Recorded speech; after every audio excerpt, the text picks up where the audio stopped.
Hello everybody, and it is everyone's favourite time of the week. It's a Friday, which means it is MegaDrive Challenge Day. Woohoo!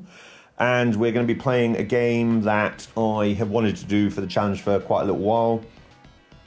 I didn't play this game back in the day, but I discovered the arcade version when it was released for the Switch a few years ago, and fell in love with it, and I've now played the Mega Drive version quite a lot. And for those of us that weren't in the know or aren't in the know anymore,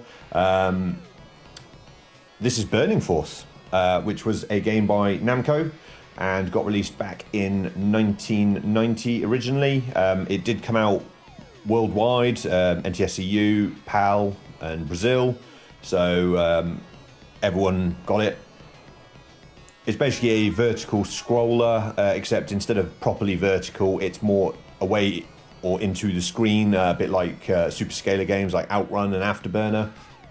And you pilot a futuristic hover bike, effectively, which is piloted by Hiromi Tengenji.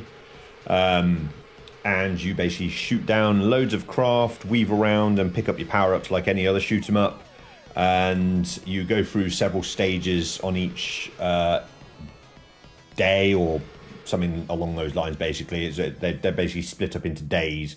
So the first day will be the first level, and then it gets split up into area 1 and 2, which you go through, and then area 3, your bike will get taken into a airship and outfitted into a sort of like more maneuverable aircraft. So with the bike, you can only move left and right and slow down and speed up and shoot, obviously. When you're in the aircraft, you can actually move around the screen completely, so it changes the way that the shooting action happens. And in those stages, you tend to also have a boss as well on the third bit. And then area 4 is a bonus round where you basically just move around and collect as many points as you can. And obviously, as everyone in the UK knows, points means prizes. So you then move on to the second day, and then obviously there's another 4 levels and so on and so forth. Now we are going to be jumping into this, that we usually do. I'm expecting us to get as high a score as possible. You can use up all your lives.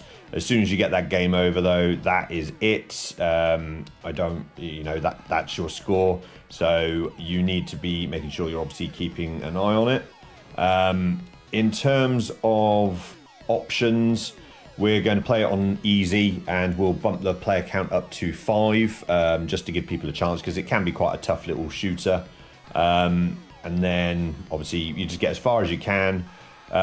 You don't get told your score on the game over screen, so you need to make sure you're recording it before you hit that. The game over screen will only tell you what rounds you've got through.